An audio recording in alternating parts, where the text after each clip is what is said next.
कतरवाई थी, कभी कतरवाई थी? एक नारा लगता है इधर, तवज्जो देना। क्या है वो? पता नहीं, मौत भी कबूल है, गुलामी रसूल में मौत भी कबूल है। चाचे का तो अभी तक दाढ़ी कबूल नहीं हुई है। अभी तो चौधरी साहब को मोहब्बत रसूल में पूरी दाढ़ी कबूल नहीं। आज मौलवी को मोहब्बत रसूल में नमाज कबूल नहीं, आज हमें सदका कबूल नहीं। हम नारा लगाते हैं मोहब्बत रसूल में मौत भी कबूल है। मारकर करोगे क्या? वो भाई मुर्दे हो जाओगे। रसूलुल्लाह को तुम्हारी मौत से क्या लेना है जी? आप मार गए तो रसूलुल्लाह को क्या मिलने वाला है? आप रसूलुल्लाह की मोहब्बत में मार गए तो क्या होने वाला है? हमें तो रसूलुल्लाह की मोहब्बत में नमाज ही कबूल नहीं, हमें रसूलुल्लाह की मोहब्बत में कुरान सही पढ़ना कबूल नहीं, हमें मोहब्बत रसूल में हमें पड़ोसी को रास्ता देना कबूल नहीं है। हमने रास्ते बंद किए हुए हैं, हमने पानी तोड़े हुए, हमने अपने पड़ोसी भाई हमारा गरीब है।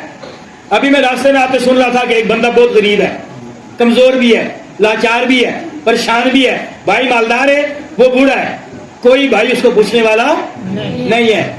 तो मेंढर की जामा मस्जिद में 10 क्विंटल चावल दे रहे हैं, मलाज की जामा मस्जिद में 200 बैग सीमेंट दे रहे हैं, 10 पंखे लगवा रहे हैं।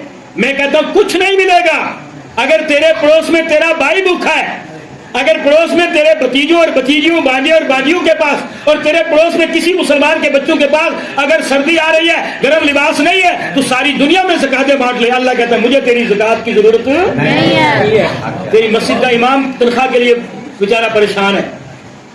अब तो मस्जिदें खाली हो रही जी। हमें तो ऐसा मौलवी चाहिए कि जो कम से कम 5-6 हज़ार रुपए ले ले। हमने क्या करना है? ऐसे बस गुजारा ही करना है। डॉक्टर मेंढर में गलत सलत आ जाए तो सारे लोग सड़कों में, डॉक्टर हमें बहुत काबिल चाहिए। गलत डॉक्टर मेंढर में नहीं आना चाहिए, अच्छा इंजीनियर आना चाहिए। लेकिन मौलवी वो भाई 2000 वाला भी चलेगा, चाहे खुद ही ना कुरान सही पढ़ता, तुम्हें क्या पढ़ाएगा? बोलो जी, खुद ही उसको नमाज का पता नहीं, नमाज के सबक का तर्जुमा पता नहीं, तो आप चौधरी साहब आपको उसमें क्या पढ़ाना है? होना है मुसलमानों को। ये मैं आपकी बात नहीं कर रहा, आप तो माशाल्लाह मलाज तो मशहूर है ना। आप तनख्वाह के मामले में, डिसिप्लिन के मामले में, मस्जिद के मामले में आप बड़े मशहूर लोग हैं, बड़े मालदार लोग हैं और बड़े सखी लोग हैं। मैं जानता हूं, मुझे बड़ा अर्सा हो गया आपके आते हुए। लेकिन मेरे भाई आप मुझे बताओ, नबी की मोहब्बत में मौत भी, बोलो ना यार, नहीं बोल रहे आप? नबी की मोहब्बत में, सब बोले, नबी की मोहब्बत में मौत भी कबूल है। लेकिन कटिंग नहीं हो रही है नबी के नाम पर सही। हमारे नौजवान टिक्का लगवा रहे, जिसको तुम्हारे उसी नबी ने हराम कहा है, जिस नबी के लिए तुम मौत कबूल करने का नारा लगा रहे हो।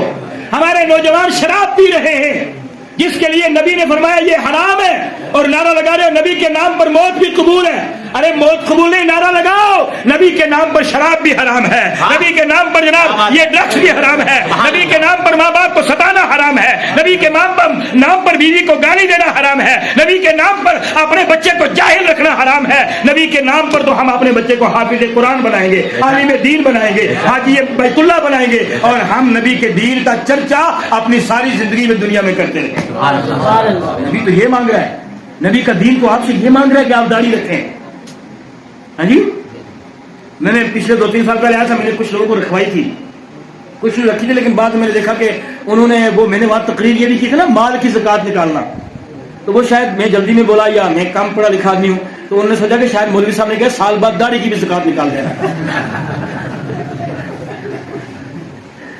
एक जगह मैं तकरीर करने गया तो वो जो सदर थे ना कमेटी के, उन्होंने मुझे लिफाफा दिया तकरीर के बाद, अभी चंद दिन पहले बात, तवज्जो देना।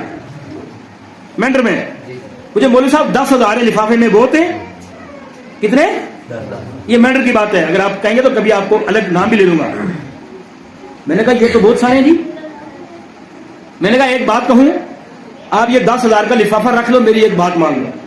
उसने कहा नहीं मौलवी साहब लिफाफा आप रखें, मुझे बताएं, मैं हाजिर हूं। मैंने कहा ऑपरेशन आपका हो गया, नजर कमजोर हो गई, नबी पर बहुत कुछ आपने खर्च किया, बड़ा दिया, नबी के नाम पर जरा दाढ़ी रख लो। वो बंदा सोफे पर बैठ गया, उसने कहा बुलाओ मेरे इमाम को। क्या कहा उन्होंने? बुलाओ मेरे इमाम को। मौलाना साहब को बुलाया तो मेरे हाथ में हाथ दिया कि मौलाना नईमी साहब, आज अल्लाह से याद करता हूं, जिंदगी का कुछ पता नहीं है, اللہ سے عہد کرتا ہوں کہ اب مرتے دم تک حد شرع سے داڑھی کم نہیں کروں گا. میں نے کہا تو مجھے یہ 10 روپے بھی نہیں دیتا, میرا جلسہ کامیاب ہو گیا, میرا تیرے گھر میں آنا قبول ہو گیا, یہ آپ کا اتنا بڑا جلسہ کامیاب ہو گیا. اگر ہمارا ایک بچہ بھی آئیے اعلان کرے نبی کے نام پر شراب حرام ہے, بولو جی. مجھے پتا ہمارے علاقے میں یہ کام بہت ہو رہا ہے, سب جگہ. آپ کی بات میں نہیں کر رہا ہوں, میں پورے سماج کی بات کر رہا ہوں. ہمیں نبی کے نام پر شراب چھوڑنی ہے, بولو انشاءاللہ. اپنے بچوں پر غور کرنا ہے, ہم نے نبی کی محبت میں نماز پڑھنی ہے انشاءاللہ. ہم نے نبی کے نام پر یہ دیکھو سنو, آپ مال کی زکات دو, آپ صدقات و خیرات کرتے رہو, آپ کو جو جی چاہے وہ کام کرو, لیکن اگر آپ کے علاقے میں نماز نہیں ہے, آپ خود نمازی نہیں ہے, آپ کے گھر میں نماز کا ماحول نہیں ہے, آپ 1000 جلسے بھی کرو, اللہ کو ہمارے جلسوں کی کوئی ضرورت نہیں ہے. آپ کی مسجد نمازیوں سے بری ہونی چاہیے. اتنی بڑی مسجد آپ نے ماشاءاللہ بنائی ہے. آپ تو یہاں کچھ عرصے سے جمعہ بھی قائم ہے نا, جمعہ بھی آپ پڑھتے ہیں, تو مجھے امید ہے کہ جمعے میں یہ مسجد بھر جاتی ہوگی. اگر نہیں بھرتی تو یہ ہماری بہت بڑی خامی ہے. بنا تو دی, لیکن اس کو بھرنا بھی کس کا فرض ہے؟ مسجد کی ضرورت یہ بلب اور یہ پنکھے اور یہ وائٹ واش نہیں ہے. مسجد کی جو ضرورت ہے, مسجد جو ہم سے طلب کرتی ہے, اگر اس میں چٹائیاں ہوتی نا, وہ جو ہم پہلے زمانے میں پھڑیاں ڈالتے تھے, اگر وہی ہوتی, فارسی ننگا ہوتا, لیکن اس مسجد میں نمازی کثرت سے آتے, تو یہ مسجد پوری بستی کے لیے اللہ کے حضور دعا کرتے. نبی کے جلسے میں آنے والے مسلمان بھائیوں, فکر کرو دین کی, آخرت کی فکر کرو. مرنے کے بعد پوچھا جائے گا. اسو ہے نا, اسو کیا ہے یہ؟ ہم جاتے ہیں تو پوچھتے ہیں, پہلے بڑے لوگ تھے, آپ کام کے بولے اسو ہے. میں نے کہا میں نے کتابوں میں پڑھا ایک اور اسو بھی آنے والا ہے, ایک اور اسو آنے والا ہے. یہ تو ابھی تم گاڑی رات کی چھٹی کر دو گے. میں نے سنا ہے, پڑھا میں نے کتابوں میں, اس اسو کی مدت 500 سال ہے. کتنی مدت ہے؟ 500 سال.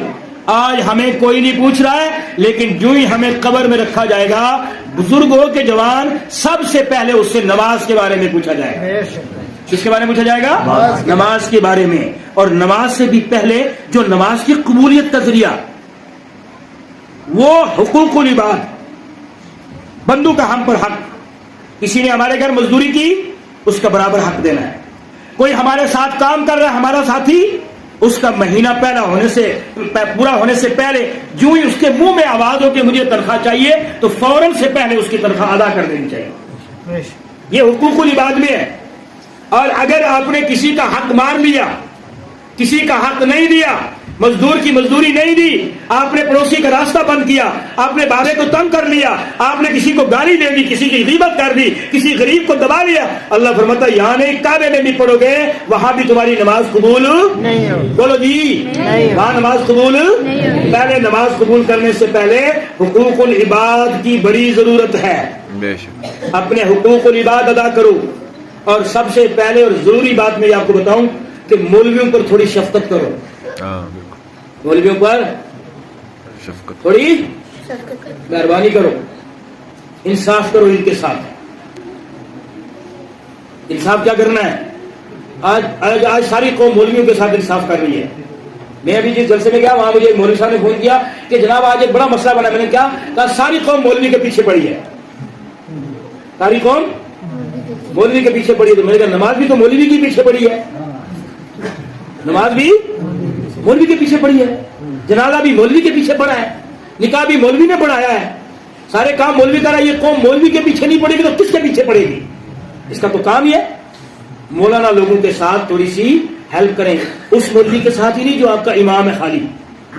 آپ کی بستی میں اگر کوئی غریب مولوی ہے, میں تو یہ اپنے علماء سے بھی کہتا ہوں, اور انشاءاللہ میں یہ کرتا بھی ہوں, یہ نہیں کہ میں خالی تقریر کرتا ہوں,